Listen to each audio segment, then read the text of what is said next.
Question number 8 है a quadrilateral ABCD is draw to circumscribe a circle. Question में दिया है कि एक क्वाड्रिलेटर एक चतुर्भुज ABCD ड्रॉ किया गया है, बनाया गया है। टू सर्कुमस्क्राइब का मतलब परिगत चारों ओर, टू ए सर्किल एक वृत्त के चारों ओर एक चतुर्भुज ABCD बनाया हुआ है।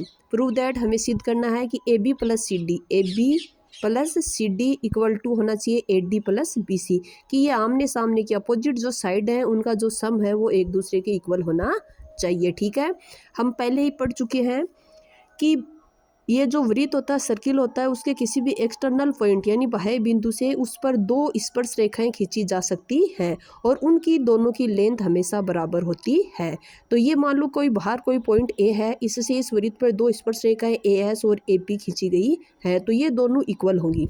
AP equal to AS, lengths of tangents from an external point are equal, कि बाह्य बिंदु से खींची गई स्पर्श रेखाओं जो लेंथ में बराबर होती है। सेम यही बात यहाँ से है। BP equal to BQ, CQ equal to CR और DR इक्वल टू DS। ऐसे हमने चार इक्वेशन बना लिए। ये चार बाह्य पॉइंट हैं, ये ABCD, इनसे दो दो स्पर्श रेखाएं ड्रॉ की हुई है। बहुत इजी क्वेश्चन है। हमारा आगे क्या काम है, adding equation first second third and fourth we get. हम ये चारों समीकरण हैं उनको जोड़ देंगे। AP BP CR DR जोड़ दिया, इधर वाले भी सारे ऐड कर दिए। अब देखो AP में क्या जोड़ें कि पूरी AB बन जाए, क्योंकि हमें जो सिद्ध करना है उसमें LHS में AB और CD है। तो AP में PB जोड़ दो तो ये AB बन जाएगी। तो AP प्लस PB एक जगह लिख लिया, CR प्लस DR एक जगह लिख लिया, क्योंकि CR और DR ऐड करेंगे तो CD बन जाएगा। इधर AS, ये रहा AS, लेकिन AS में DS जोड़ेंगे तो AD बनेगी, तो यहाँ DS है तो इस DS को इसके पास लिख लिया और BQ और CQ को पास लिख लिया। तो AP और BP मिलकर दोनों ने क्या बना लिया, AB। CR और DR ने मिलकर बना लिया CD।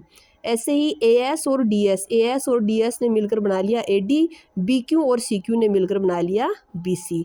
यही हमें सिद्ध करना था। ओके, क्वेश्चन नंबर 9 है x y and x dash Y dash. ये दिख रही है आपको अक्स वाई और x dash Y dash are two parallel tangents to a circle, कि दो समांतर टेंजेंट है एक वृत्त की दो समांतर स्पर्श रेखाएं अक्स वाई और अक्स डैश वाई डैश है।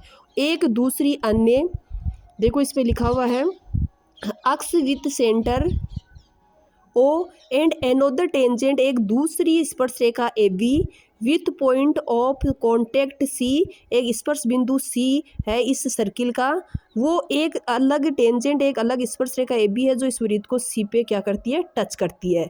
और वो और क्या करती है, वो और जो टेंजेंट अक्स वाई है उसको पॉइंट A पे और अक्स डैश वाई डैश को पॉइंट B पे कट करती है। हमें क्या करना है, प्रूव दैट कि angle AOB equal to 90 degree. हमें सिद्ध करना है कि AOB यानी ये एंगल कौन सा, ये एंगल है वो 90 डिग्री का होना चाहिए। देखिए हम क्या करेंगे, हम ये जो चतुर्भुज है PACO, इसमें ये दो त्रिभुज लेंगे, इन दोनों त्रिभुजों को सर्वांग सिद्ध कर देंगे तो ये कोण और ये कोण दोनों बराबर आ जाएंगे, क्योंकि हमें ये पता है कि ये कोण 90 डिग्री का है और ये कोण भी 90 डिग्री का है। तो ये दोनों मिलकर 180 के हैं, तो ये दोनों मिलकर भी 180 के होंगे, क्योंकि ये पूरा चतुर्भुज है PABQ। चतुर्भुज के चारों कोणों का योग 360 डिग्री होता है।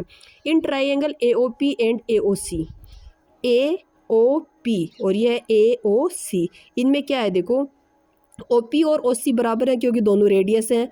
OA कॉमन है। AP और AC भी दोनों बराबर है क्योंकि बाह्य बिंदु से दो स्पर्श रेखाएं हैं।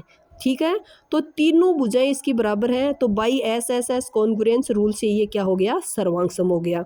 सर्वांग सम क्या है, सर्वांग सम होने से क्या होता है, त्रिभुज की संगत भाग बराबर हो जाते हैं, तो ये कोण इस कोण के बराबर हो जाएगा। कोण PAO और कोण OAC दोनों क्या हो गए, इक्वल हो गए कि बाई CPCT का मतलब है सर्वांग सम त्रिभुजों के संगत भाग क्या होते हैं, बराबर होते हैं। अब देखिए ये दोनों भाग बराबर हो गए तो एंगल PAC पूरा किसके बराबर हो गया, दुगुना हो गया किसका, एंगल PAO। चाहे तो इस पूरे कोण को यहाँ से लेकर यहाँ तक का जो कोण है पूरा कोण को चाहे इसका आधे कोण का दुगुना मान लो, चाहे इधर वाले आधे कोण का दुगुना मान लो। तो एंगल 2 इंटू PAO या 2 इंटू CAO। सेम इसी प्रकार सिमिलरली क्या होगा, ये देखो PAC इक्वल टू 2 OAC, ठीक है। OAC लिख लो, CAO लिख दो, एक ही बात है। सिमिलरली इसी सेम टू सेम यही चीज़ इसमें लागू होगी, इन दोनों को हम सर्वांग सम सिद्ध कर देंगे। तो एंगल QBC किसके बराबर हो जाएगा, 2 मल्टीप्लाई एंगल OBC। ये इक्वेशन नंबर फर्स्ट हो गया, इक्वेशन नंबर सेकंड इन दोनों पार्ट में, ठीक है। हमारा काम क्या है अब, adding equation first and second, इन दोनों इक्वेशन को जोड़ देंगे।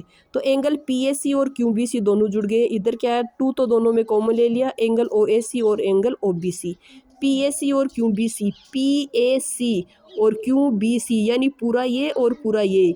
अगर इधर वाले दोनों का टोटल 180 है तो इधर वालों का भी 180 होगा, क्योंकि चतुर्भुज के चारों कोणों का योग 360 होता है। तो 2 का 180 है तो 2 का 180 बचा, 180 लिख दिया। ये 2 एंगल OAC OBC, ये 2 इधर मल्टीप्लाई में इस साइड में गया तो डिवाइडेशन में, तो angle OAC plus angle OBC इन दोनों का सम कितना हो गया, 90 डिग्री। ये कौन से हैं, OAC और OBC, यानी ये जो त्रिभुज है OA और B, इस त्रिभुज के ये दो कोण है उनका योग 90 डिग्री हो गया। तो ये अकेला कितनी डिग्री का बचा, 90 का है, क्योंकि त्रिभुज के तीनों कोणों का योग 180 डिग्री होता है। तो ये त्रिभुज के तीनों कोण है AOB, OAC और OBC, कौन से ट्राइंगल के, ट्राइंगल AOB के। और 2 का योग क्या है इसमें, 2 का योग 90 है, क्योंकि तीनों का तो 180 होता है, हमें ये पता है। उसमें से इन दोनों का योग 90 डिग्री है, क्योंकि ये हमने यहाँ सोल्व कर लिया। तो इन दोनों का मान हमने क्या रख दिया, 90 डिग्री। 90 प्लस का था, इस साइड में जाते ही माइनस का, तो 180 माइनस 90 क्या होगा, angle AOB equal to 90 degree. और हमें यही सिद्ध करना था कि एंगल AOB है वो 90 डिग्री का होना चाहिए। ओके।